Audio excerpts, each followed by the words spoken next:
Cancun vacation with every new Hyundai. You've got to come and see us in Logan, Lynn, and Murray and online at murdochhyundai.com. OAC, see dealer for complete details. KNRS News, brought to you by the Hoffman Arthritis Institute. I'm Abby Bonnell. It's 6:03. A $40,000 campaign donation made to Utah Attorney General Sean Reyes from a company with possible polygamist ties has now been placed in escrow by the AG, pending the outcome of a federal investigation into Kingston-operated businesses. Feds raided several of the family's companies, including Washakie Renewable Energy, last week. He should give it back or give it to the victims. He shouldn't keep it, because he cannot be trusted at this point. Joni Home helps teens leave polygamous families. A spokesman for the AG says it's a campaign matter, not an issue for the Attorney General's office. The state's legislative session has now hit the halfway mark. House Speaker Greg Hughes says they've still got a long way to go, with 50% of bills still waiting in the wings. We are moving along. I'm happy with the bill flow. We have a lot of bills that committees are substituting and amending, and so there's a lot of work going on. So I'm happy with that, but the time is short. We have one of the shortest legislative sessions in the country, and but we still have a lot more work in front of us. You can hear that entire interview with House Speaker Greg Hughes coming up on Rod's show at 6:20 tonight. Governor Gary Herbert's views on Donald Trump's success so far in the GOP presidential debate. The wild card on the Republican side is Donald Trump. And, there is no explanation for the Trump phenomenon that I can see. It seems like he can say anything that comes to his mind with no filter, and where most politicians would have said it and dropped immediately in the polls or be out of contention, his poll numbers go up. Governor Herbert calling Marco Rubio and Ted Cruz smart candidates. He also likes that the two governors remain in the race, John Kasich and Jeb Bush. KNRS News at the top and bottom of the hour. You'll find it anytime at knrs.com. All right, welcome back to the Rod Arquette Show on this Wednesday here on Talk Radio 105.9 KNRS. Listening, you'll know we do this every Wednesday. We call it the Fight for the White House and Control of Congress. And joining us on our Newsmaker line right now for a weekly chat about everything that's going on in the race for the White House is Boyd Matheson, former Chief of Staff for Utah Senator Mike Lee and a political strategist. He is in South Carolina tonight. Boyd, how are you? And welcome back to the show. Doing great. How you doing, Rod? Boy, what another crazy chapter in this whole political campaign. South Carolina tonight, big step for Marco Rubio. He got the endorsement of Nikki Haley. How important is that? Obviously, she's a very popular governor here in the state. She's done some pretty courageous things. Her stand as she went up with the Confederate flag issue and a few of those kinds of things, she led very well through a few tragedies, and so she's very well liked and respected here in the state. So I think that's another nice little bump for Marco Rubio. The town hall meeting, which is underway tonight, from what I understand, Ted Cruz has now basically challenged Donald Trump to go ahead and sue him. What do you make of all of this, Boyd? Sue me. Actually, I think the best part of that was he said that Ted Cruz said that he would do the deposition, and I would actually pay good money to watch that deposition. That would actually be a really good sport. So, but it is interesting, as you get down to the end. Obviously, things are getting intense. You went from a cage match style debate on Saturday here in South Carolina, and it's only gotten worse since. And unfortunately, I think it's become a real distraction in terms of people getting down to the real issues and what's really going on.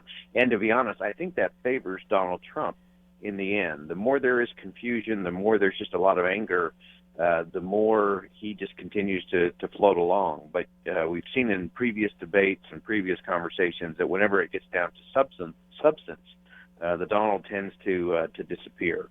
And so I think for these candidates, the key is not to try to match Donald Trump in decibels and volume and anger. They need to match that with some real strategy and some real policy ideas that actually ring true to the American people in the end. Boyd, you've been in politics for a long, long time. How do you go from two men who were praising each other, not being critical of each other, being at rallies together, to the point that we are now where they're threatening to sue each other? How does that happen? Well, it goes back, I always had a philosophy when I was doing business consulting that there really are no business problems. There are only personality and ego problems.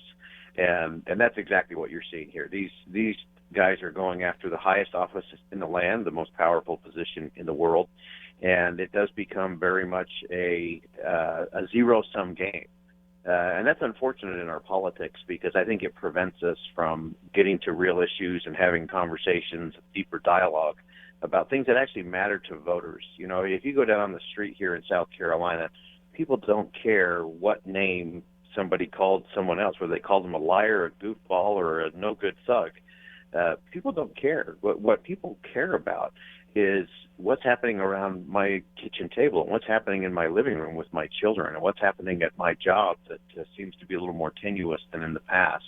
And so it'll be interesting to see over the next couple of days that if this South Carolina rough and tumble continues on, I think that's a big benefit to the Democrats. I also think that's a big benefit to Donald Trump going into the next phase.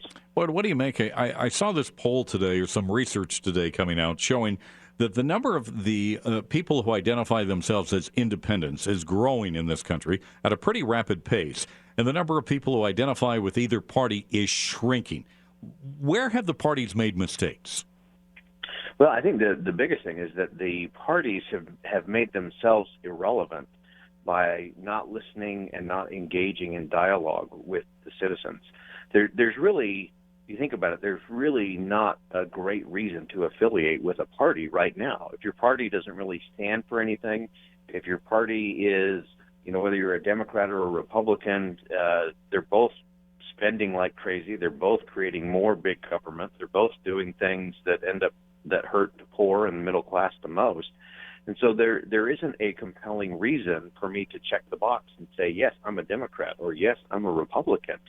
And that's really the party's fault. It's really interesting in old times when they had the big battles, there was always that certain trumpet because there's always commotion.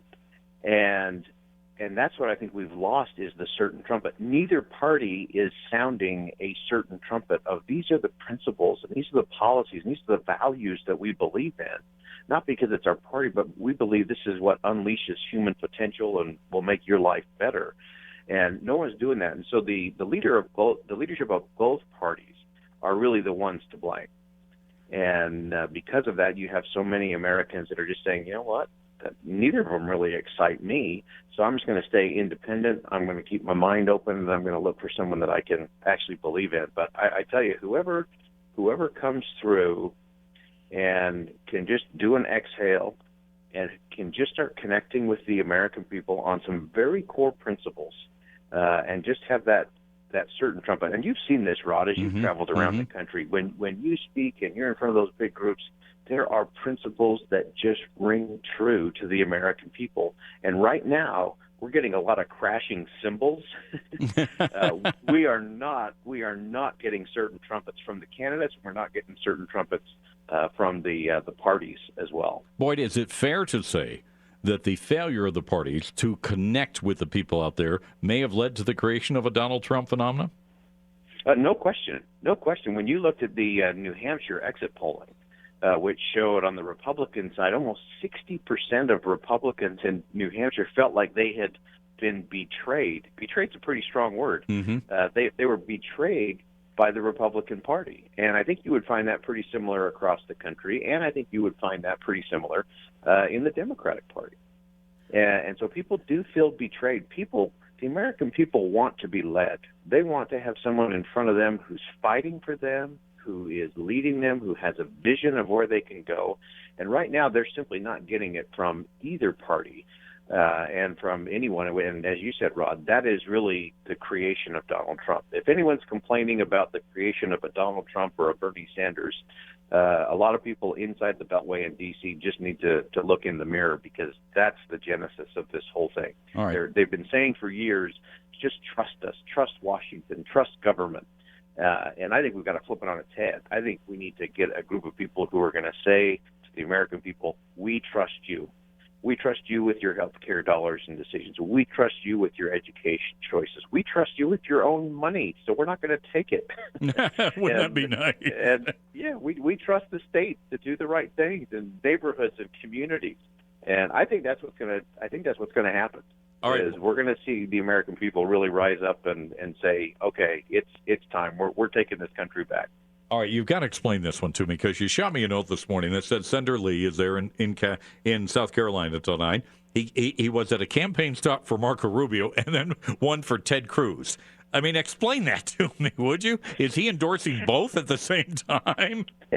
He is a friend of both, and yes, he is endorser of neither. So he is not endorsing either Ted Cruz or Marco Rubio. He's coming down here. He's scheduled to speak at the Conservative Review Convention tomorrow night, and many of the presidential candidates will be there for that as well. And while he's down here, we thought, you know what, we might as well stop in and support our friends. And really, it's an opportunity to talk to conservatives and really make sure we are awake and aware of what's going on, how important this election is, and then really the principles and the ideas that we need to be thinking about as we judge these candidates. It's not enough to be angry yet, and you know this, Rod. Mm-hmm. Senator Lee said this for years, that anger is not an agenda, and frustration is not a platform. And I think for conservatives, we have to really wake up and say, okay, you know what, you're right. We can't just be angry. It also goes back to Senator Lee's great model of Boston to Philadelphia. The original Boston Tea Party was nothing more than a protest against the kind of government those early patriots did not want.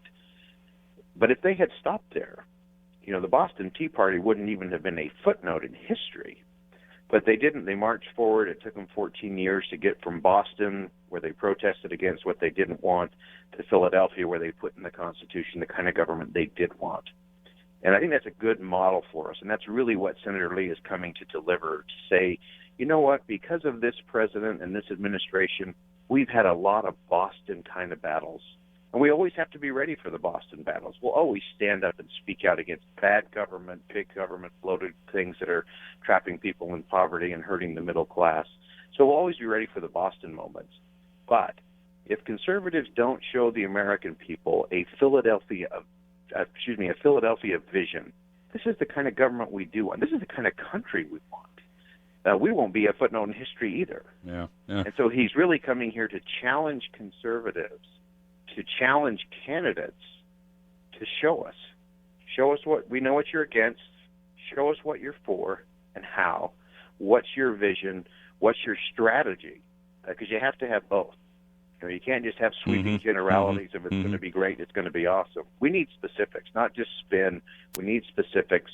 And again, be ready for the Boston battles. Americans do want a fighter, but they also want someone that has a vision of this is the kind of government we do want. And so that's what Senator Lee's coming to do, to challenge the people of South Carolina to make sure that they're really assessing all the candidates in a way that's going to make sure we get the right person into the White House so we can really start to transform the way things are functioning in D.C. All right, Boyd, you were proud to boast, I should say, last week about the order of finish up in New Hampshire. I only have a second or two left. Give me the order of finish this Saturday in South Carolina. All right, I'm going to go Trump, but close. Not a blowout, as the current polls are showing. It'll be close, and I think it's going to be a coin toss between Cruz and Rubio. No, you got to give me second or third here. You can't do the coin toss. Okay, I'm going to say Marco second, Ted will be third, Kasich will be fourth, Jeb Bush will be a disappointing fifth, and that may end his run, and Dr. Carson will bring up the rear. All right, we'll hold you to that next week. All right. All right, Boyd, thank you. Travel safe, man. Thanks, All right, Boyd Matheson. Our fight for the White House and control of Congress here on the Rod Arquette Show. More coming up on Talk Radio 105.9 KNRS. Listen and you'll know. Talk Radio 105.9 KNRS. Available anywhere you go on the iHeartRadio app. Download it now. I want to take a few minutes right now and talk to you about my hearing centers. You know, hearing loss doesn't affect just the person suffering from hearing loss. It also can cause problems in a family, with friends, because, you know, people tend to withdraw or they don't quite understand what is being said and voices get raised and everything else, and you really have problems. Well, that's where my hearing center can help. Their staff is really, really committed to connecting people through better hearing. More and more research is starting to show that hearing loss can lead to brain disorders, certain brain disorders, and you certainly don't want that to happen. I don't, and I know you don't want that to happen either to you or someone that you love in your family. I've been working with the friendly and the really professional staff, knowledgeable staff at my hearing centers for several years now. There is no better place to get educated as to why it is so important to take care of your hearing before it leads to other complications. And even better, your hearing exam is absolutely free. And anyone that trials hearing aids for 30 days risk-free will receive your choice of a gift card to either Olive Garden or Red Lobster. And they have 20 locations to serve you. So set up that appointment today. My Hearing Centers, 801-999-1423.